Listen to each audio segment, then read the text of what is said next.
Pinaalahanan ni Pangulong Ferdinand Marcos Jr. ang mga bagong promote na general at flag officers ng Armed Forces of the Philippines na mamuno ng may integridad at maging responsableng tagapangalaga ng yaman ng bayan. Si Creselyn Catarong magbabalita.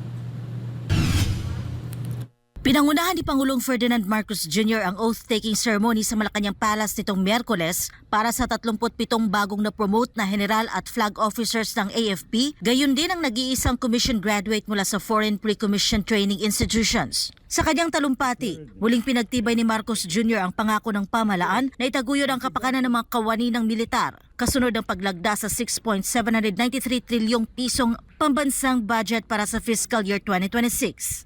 This includes the updated base pay schedule, the increased subsistence allowance of our military and uniformed force personnel. Bukod sa kanilang tungkulin bilang tagapagtanggol ng bansa, binigyang diin ng Pangulo na may responsibilidad din ang mga military leader na pangalagaan ang public resources. More than your role as the protectors of our nation, you must also be among the faithful stewards who guard public resources.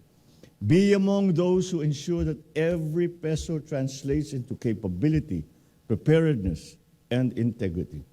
Ayon pa sa kanya, kaakibat ng kanilang mas mataas na ranggo ang mas mabibigat na responsibilidad kahit na nanatiling hindi nagbabago ang kanilang misyon. Ito anya, lalo na sa panahong may komplikadong mga banta, tumitinding geopolitical tensions at heightened security concerns sa bansa. Pinaalalahanan din ng Pangulo ang mga opisyal na ang tunay na liderato ay nasusukat hindi lamang sa taas ng ranggo, kundi sa ipinapakitang mabuting asal at magandang halimbawa. Para sa Diyos at sa Pilipinas kong mahal, ito si Creselyn Catarong, SMNI News.